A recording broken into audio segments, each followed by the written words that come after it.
Hello and welcome to Mission Investor Exchange's recorded virtual learning opportunity. I'm Carla Moreno, Program Coordinator here at MIE. I'm excited to introduce today's webinar hosted by Mark Rand, Founder and Managing Director at Community Capital Advisors, in conversation with Kayleen Alvarez, CEO of Athena Global. Mark and Kayleen will discuss impact investing with a gender lens, an approach that focuses on women-led organizations, which have historically been underfunded compared to organizations led by men. Before I turn it over to Mark and Kayleen, I'm going to share a few words about this MIE platform. For those who don't know, these recorded virtual learning opportunities, or VLOs, are a platform for MIE members, along with other invited experts, to share their learnings with peers in a short webinar. Hosts will have the opportunity to teach and inspire, whether getting into the weeds on an innovative impact investment, sharing highlights from a white paper, or offering a cautionary tale from their experiences. We hope to lift up your most compelling ideas and actionable insights through this platform. Now, without further ado, we are joined today by Mark Rand and Kayleen Alvarez. Hi, everyone. This is Mark Rand with Community Capital Advisors. I am so happy to be speaking with my friend Kayleen Alvarez from Athena Global today. And today we're going to talk about impact investing in the world of gender lens and having a gender lens to impact investing. What does that look like?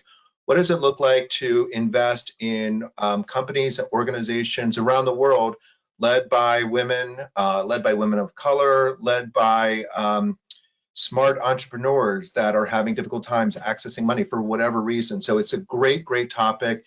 Kayleen comes to this work with years of experience living it around the world, fellow Peace Corps volunteer, and just super excited to talk with Kayleen. Kayleen, welcome. Thank you so much again for spending the afternoon with me. And just a brief kind of overview, if you would, just about yourself, about the company, and then let's just dive into some of the questions. Now, thanks, Mark. It's always good to talk to you. So I'm so happy to be here with you today. My name's Kayleen Alvarez, and like Mark said, I'm a returned Peace Corps volunteer. And the company I founded, Athena Global, is just over 10 years old. And I kind of founded the company in the wake of the 2008 financial crisis. I've been working in mergers and acquisitions on Wall Street, but I'd also started as a Peace Corps volunteer. So my experience with finance is kind of bookended by both of those experiences. And I wanted to start a consulting and advisory firm focusing on using finance as a tool for positive social change. And that is the whole ethos behind Athena Global. So we've been working in the market about 10 and a half years, providing advisory services in impact investing and gender lens investing, in microfinance, in digital banking, in participatory finance.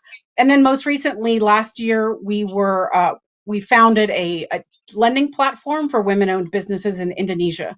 So now we are a financial intermediary as well as a debt fund. You have a lot cooking. I'd love to focus the conversation on a couple of those topics, specifically around women. And historically, let's be honest, women have been the stronger of the two sexes and helped humanity move through the ages. And but yet there's been a dearth of capital that goes to women-run companies. Why, in your opinion, does that exist when there's a smart business plan and a smart leader and all these great things that on paper, in my opinion, if it was a man, they would be able to get capital. If it's a woman, or God forbid, a woman of color, they face other obstacles. Can you just level set with folks? Listen, I can try, because you just ask a lot of really loaded questions that would probably get me kicked off of some webinars. And so let me try to answer that. For me, I don't actually understand the reason. I'm just to the point where I'm acknowledging that there's a deficiency. And I think the problem is twofold.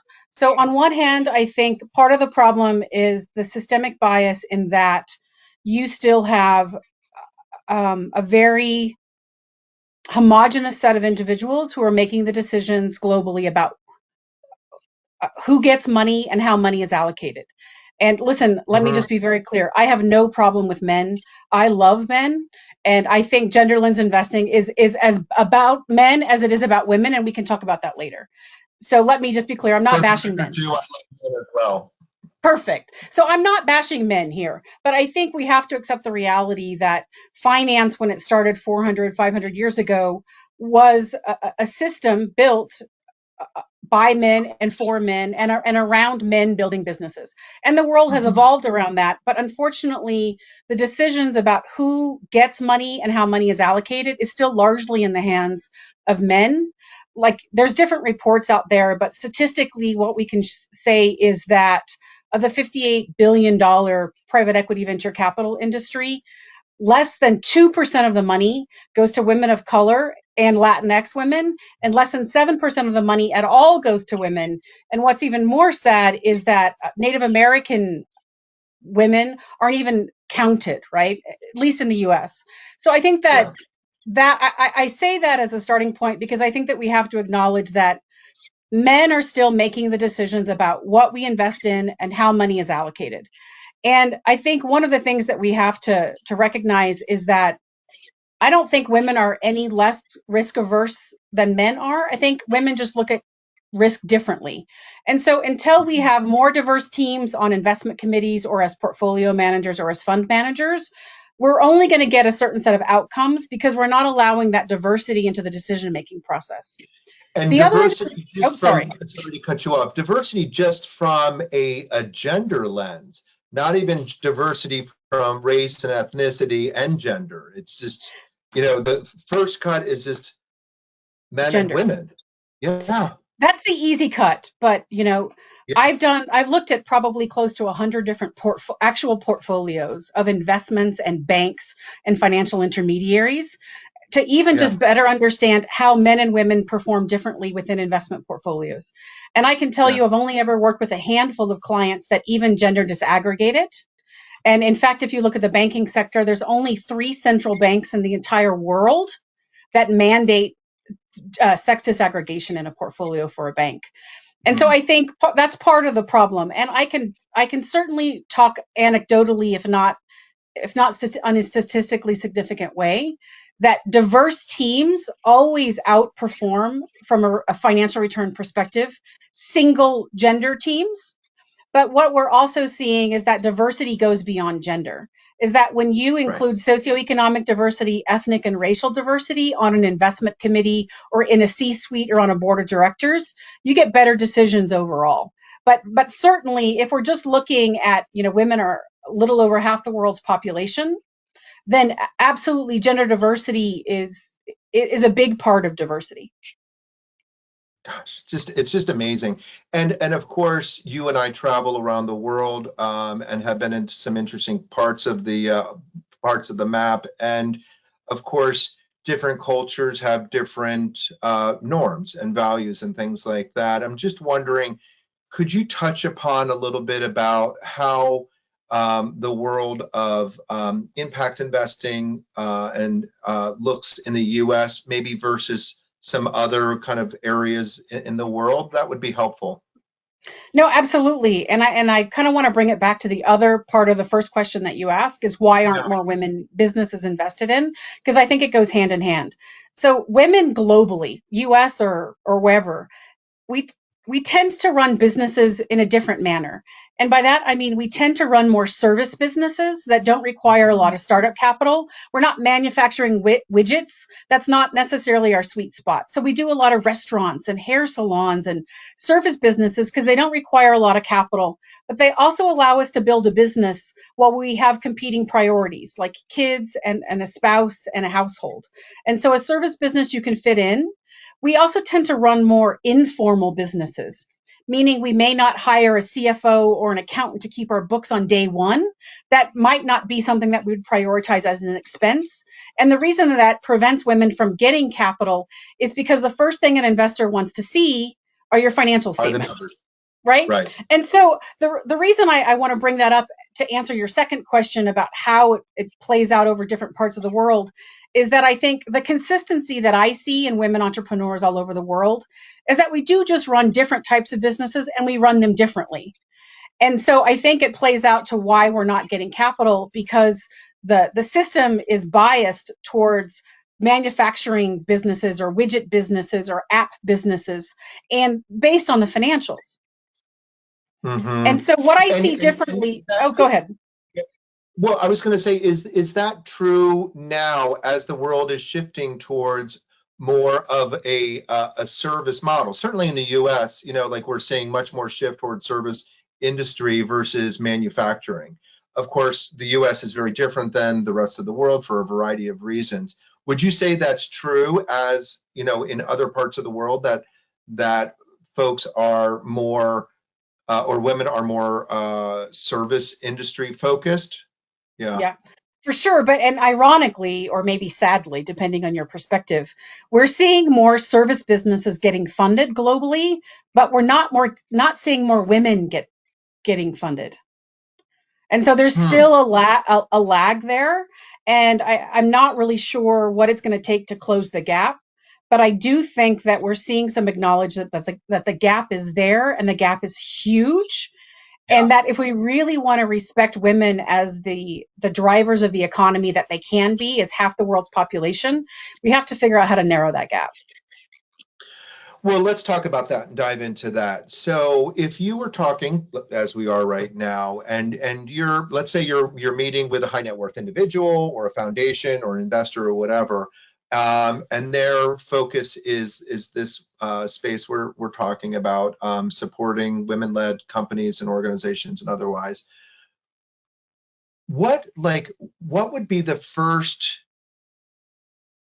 thing you would point to say, like, this is a different type of investment? This is not your typical, manufacturing, or this is not, like, this is not a male dominated company. How should I think differently, lending, investing, whatever, to a woman owned organization, company, whatever, versus a male led one? That's a great question. That I'm unaware of. So let me take a step back. So first Yeah. of all, when we talk about gender lens investing, or GLI is the jargon, right? There's kind of a broadly accepted, I don't want to say definition because that's too rigid, but spectrum. So gender lens investing can be investing in companies that are owned or founded by women. It can be investing in companies that have women in the C-suite or on the board of directors. It can be investing in companies that produce or manufacture products or services geared towards women, like feminine hygiene products or athletic clothes for women. But it can also be companies that actively look for women in their supply chain. So there you get agricultural companies, right? Or you might get a company that actively looks for women who are their cleaners or their drivers or something like that.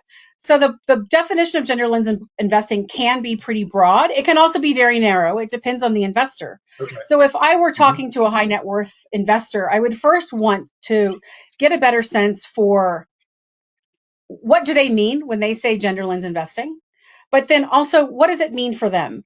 Because in gender lens investing, like impact investing, we often talk about a spectrum, right?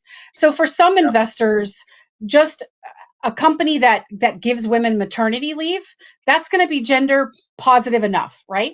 But then you've got other people who want a solid gender leading mandate, right? They want to say that I will only invest in companies for whom 50% of the employees are women, like a hard line. And so if and when I talk to high net worths or investors or even foundations looking to adopt a gender lens, I need them to look inside and help me understand, what do they consider gender lens investing, and how much do they really want to push this? Because there's no right answer, but I think it's about finding the opportunities that fit where they are now versus where they want to be in 5 years. Yeah, and thank you. That's great to unpack that, and super helpful. In your experience, would you say most investors kind of starting out are kind of like the light touch versus folks are more focused on like funding, C-suite, companies started by women. So there's this spectrum. Where would you say most investors are on the spectrum? And do you see them going from one end to the other? And how does that look like? Do they have like ahas, or what does that look like? I actually see a convergence in the middle. So typically investors will start on one end of the spectrum or the other. So if I'm Hmm. working with a husband and wife team, right? Or if I'm Yep. working with a woman, then she might be much more assertive in what she considers gender lens investing and how much she wants to push for a social agenda. Where Yeah. if I'm talking to a large foundation or an institutional investor, they'll often start on the ultra, what I would consider conservative end, and just want to Hmm. take baby steps. But I think what I do see over time is a convergence in the middle, which again reinforces this notion that I have that diversity brings about, better decisions. And so if you've got, women on one hand who want absolutely everything to be about gender, and you've got institutional investors who are driven by men who want to be more conservative, we meet in the middle. And I think that that's probably fair. Hmm. Hmm. Let's take another lens to this as well and talk about women of color and Oh, what does this look like too, which obviously that's a whole nother discussion, but I'd love to dive into that. As I'm an investor, I'm focused on women rights. Now we're kind of narrowing down this idea of what that means. And so how does it look when somebody comes to you and says, Kayleen, I'm really interested in lending or investing in women-led companies, but I want to take a particular focus on women of color. What's your approach there? How do you start thinking about the conversation? well, first of all, I congratulate them because I couldn't agree Yeah. more. If the statistics about, the number and the volume of money going to women-owned, women-led businesses is abysmal, it's even worse for women of color, right? And I, as you know, Mark, I do most of my work in emerging markets. And so Yep. the irony of it here is that I think that in the US and Europe, we need to kind of flip that on its head. Because if we, if 50% of the world's population are women, but then 70% of those women are women of color. So Right. Hello. this actually isn't about, white women having a savior complex, investing in women of color. It needs to go the other way around. Most of the women in the world are women of color, and we need to figure out how to create some equilibrium there and invest proportionally and representatively, if that's a word. And so I think for me, a lot of the investors that I work with will have regional preferences or industry preferences. And so we Mhm. start there because I can appreciate for a lot of people applying what a lot of people consider a social lens to an investment strategy or an investment philosophy is really scary and uncomfortable. So I do Yeah. like to make sure that we start with where they are comfortable. One thing that I will say that I'm a huge advocate for, and I'm happy to see we're finally getting traction on, is that I think gender lens investing is allowing us to coalesce and move away from this notion that women are only worthy of charity or beneficiaries or the recipients of other people's money. So when I talk to investors about gender lens investing, I want to make sure that they understand that they are playing an active role as an investment in women. And those women's are clients, those women are entrepreneurs, right? Those women don't need to be empowered, they are already empowered. We just need to help level the playing field with respect to access to capital. Thank you. That's great. And so noted about being empowered. It's like they are empowered and we just need to hook up the capital pipeline to them. What other sometimes it's not just about money though, too, right? So Correct. when we start talking about lending or supporting disadvantaged communities or whatever, a lot of folks will talk about technical assistance and capacity building as well. What are you seeing as like an add-on supplement in terms of capital, investment capital, but what else is needed as a supplement to support the growth and prosperity?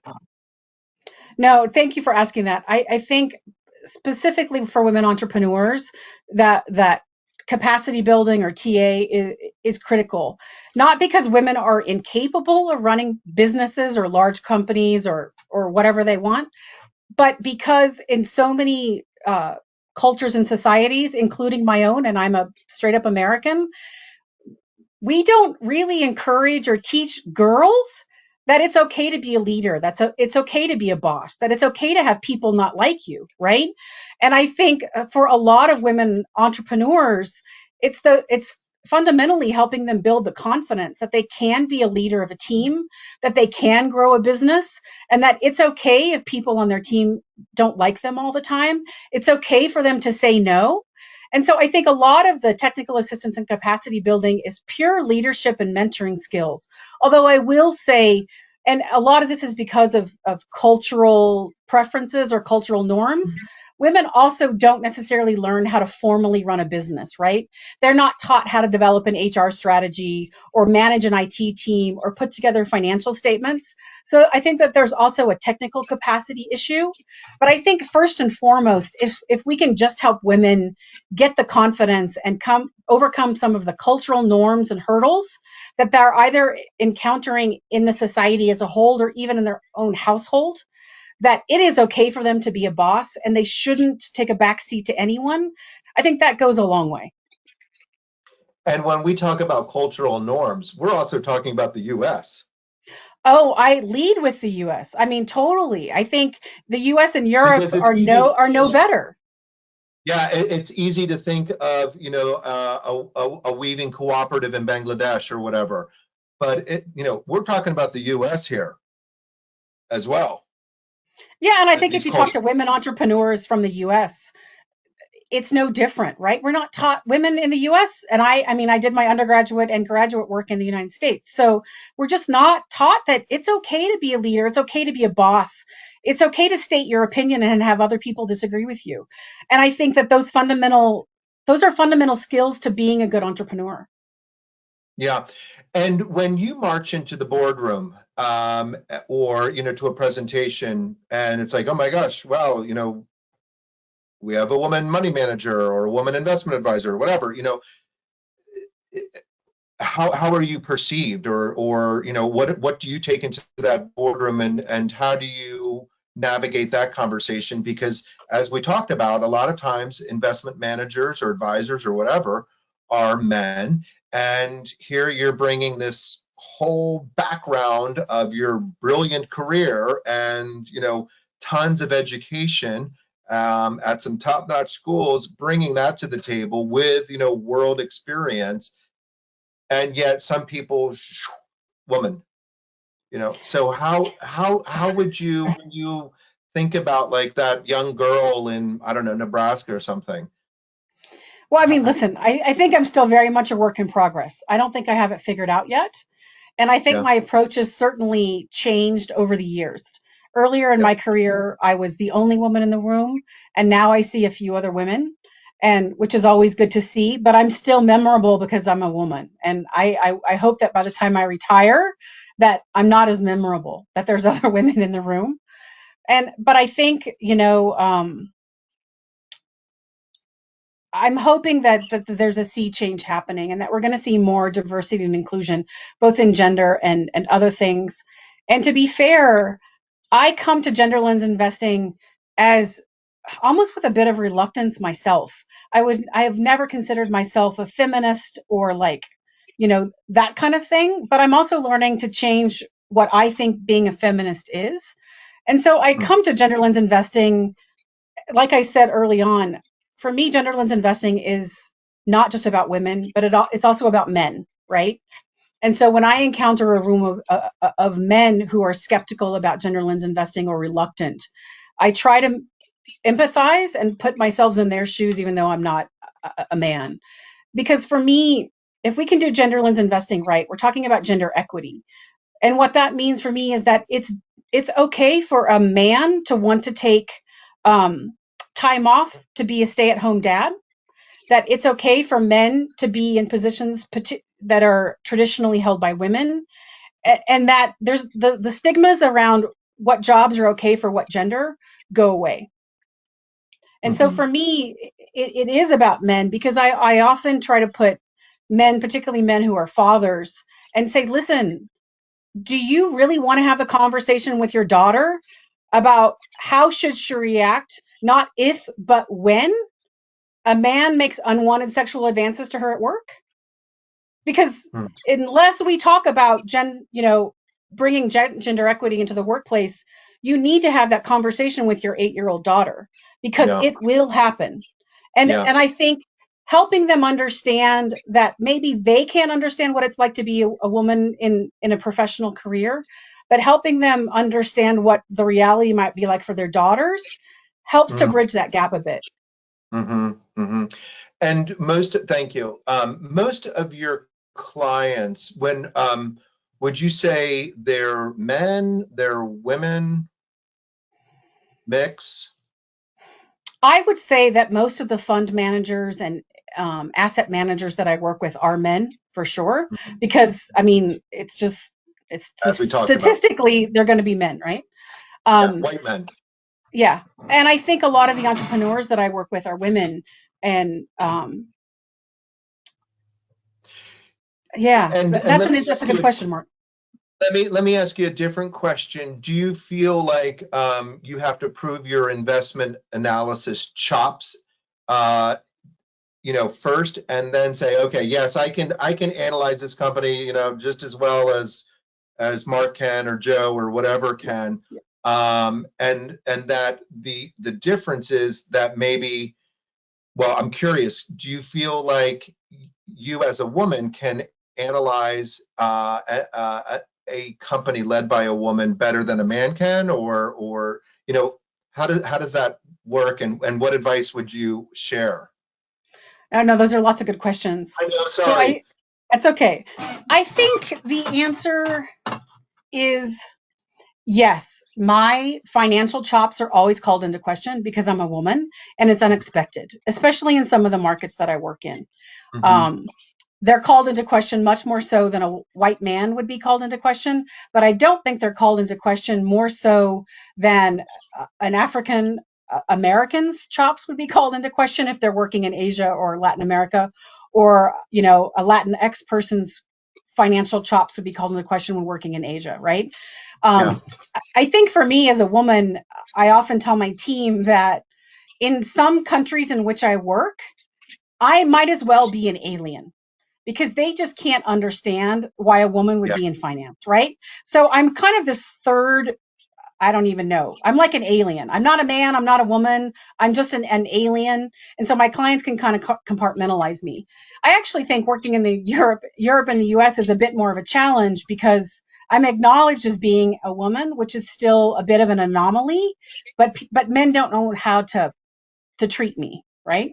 hmm, And hmm, so when it comes to looking at companies owned or founded by women, I definitely think I have a distinct advantage. And one of the things that I do as a consultant is to work with clients on understanding the unconscious bias in the investment process.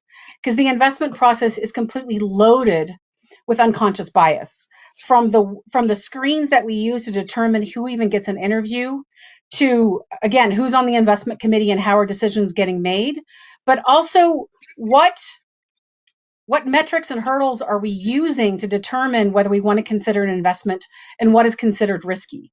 And like I said hmm. before, when I evaluate a company, if I'm looking at an ag processing company in Kenya, right, that has mostly women in the supply chain picking the crop and women who are packaging the crop, and it's founded by a woman-owned firm, I can bring not just the financial chops that I bring, but also my perspective as a woman to say, listen, what kind of leadership do we have in place here? And okay, so you don't have formal financial statements in place, but I can ask them questions to make sure that they understand their incremental profitability. And I can ask them questions that help me get comfortable with, are they efficient? Do they have excess capacity? What my investment horizon look like, without having to sit down and see a spreadsheet. And so I Yeah. think that's really important when we look at emerging markets. Do you think, in that example, that the women would open up to you more than a man as well? I definitely, for sure. I think, and listen, I don't know if it's they open to me other, but I think what is important is that they can, it's more familiar. Now, again, I'm an anomaly, so a lot of women in emerging markets can't see themselves in me, which is fine, right? But I do know, like, the evidence is bearing it out, and I can speak from personal experience that women business owners are looking for a village around them to help them build a Mhm. business, right? We're looking for supporters, we're looking for advocates, we're looking for partners. And that plays out in financing, in that most male entrepreneurs look at investment capital or a loan from a bank as a transaction. I need a Yeah, loan, I need money, these are the that terms that I'm willing to relationship. accept, take it or leave it, right? And Hmm. where women are looking for a relationship, I might be willing to take worse terms on a loan or less ideal terms in a capital stack if I really feel like that investor or that lender gets me and gets my business and wants to see me succeed. And so, in many ways, I think we need to take banking and finance for women entrepreneurs back 500 years, when it was all relationship banking, and getting away from this transactional banking and like shopping around for the best price, because that's just not how women make decisions. And I think that that's one of the reasons that microfinance was so successful in working with women on smaller businesses. It's because microfinance is all about relationships. It's not about collateral, it's not about financial statements, it's not about growth plans, it's all about relationships. Hmm. Understanding, listening, God forbid. Yeah, And yeah, also offering advice, right? Being able to say, oh, wow, you don't. So, I could say to a woman entrepreneur, you know what? It's okay if you don't know how the difference between a balance sheet and a statement of cash flows. I'm not going to judge you for that. But can we agree that you need to bring someone onto your team that can fill that function for you, right? So I'm not passing judgment. I'm not condoning her for not having it. I'm saying, listen, let's bring someone onto your team. I'm here with you to help you be successful. And you know what? I know 3 or 4 people in this market that might be able to help you with it. Let me help you with it. And I think it's great. just a different approach. Yeah, yeah, it gets back to that TA piece, the relationship piece. Yeah.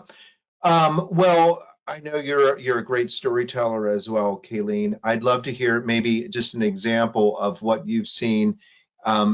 Spin the globe and maybe just tell us a story about a woman-led company that you saw potential in and has, done great things due to some investment capital and a little bit of faith and you know relationship building.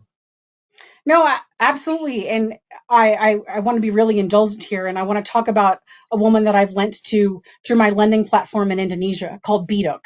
And Great. Biduk is a unique model in that we've thrown out the sort of patriarchal overtones of a financial intermediary, and we're creating a bespoke financial intermediary without the gender bias built into it.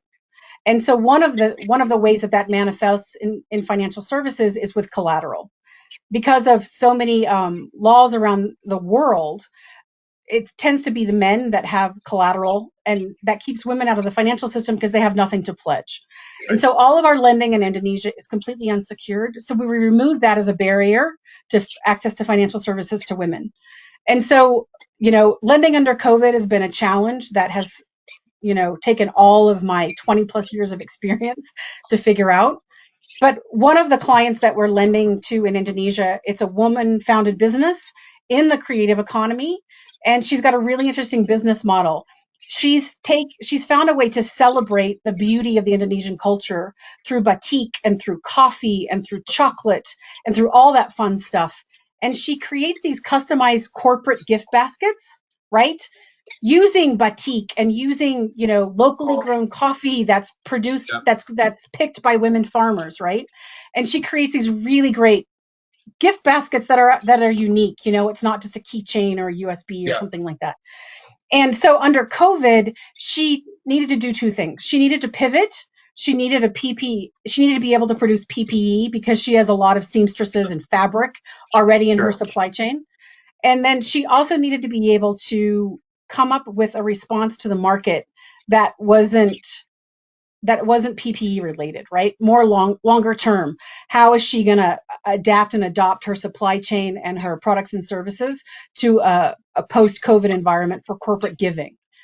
And so what we were able to do for her is to provide her a loan that helps her come up with that pivot strategy. So providing capital to help some of her suppliers who are women get training on new materials, understand how to create safe PPE, and developing a distribution channel for PPE in the short term, but then also in the long term. How does she ensure the safety and security of everybody in her supply chain, who are all mostly small, like family businesses or women-owned businesses that are producing at home and in their spare time? How does she modify her product mix and also her distribution channel so she's still meeting the needs of her corporate clients, but in a way that she's ensuring that her employees aren't getting sick and they're not, spreading the coronavirus and things like that? And we're really proud of that investment because I think we're one of the few people in Indonesia that are lending under COVID. That's great. That's great to hear. And it sounds like she's also taking that relationship idea very to heart as well for her clients, for her staff as well. So It's actually a really good relationship. She comes back to us, and as does her team. And they ask us, like, we're their financial services provider, but they will ask us questions about, oh, do you think this is a good IT platform? Or is this a good distribution channel for us? And I really feel like, we're equally invested in seeing this business succeed. All of us are. And that's yeah, exactly what I want. partnership. It's a partnership model. Yeah, yeah. Well, Kayleen, how about just one other piece of advice for folks just stepping into this space of investing, God forbid, in women-owned businesses. If you're a new investor and you catch wind, say like, oh, hey, or you finally wake up to the needs of, I don't know, half the world's population.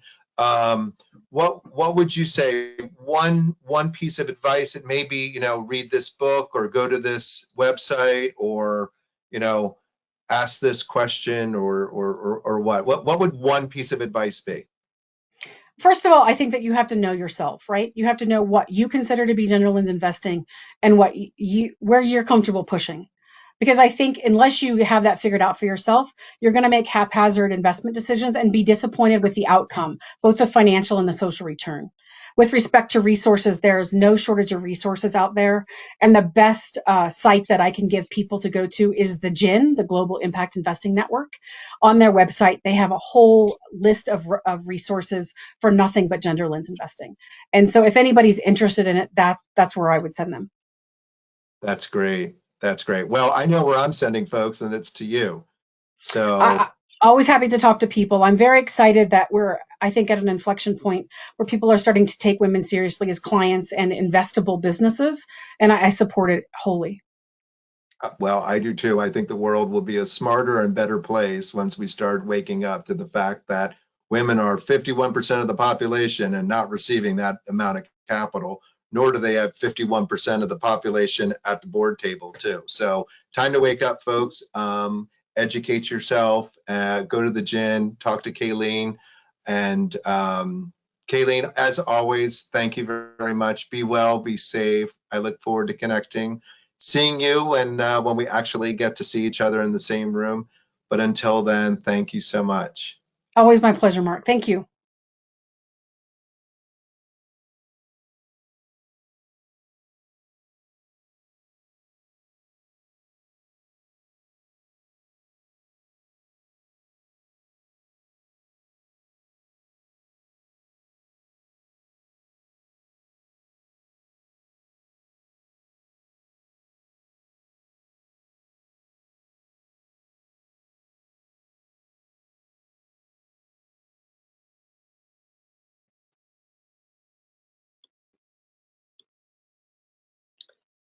Thank you so much, Mark and Kayleen, for this informative discussion that so clearly demonstrated the importance of gender lens impact investing and support for women-led organizations.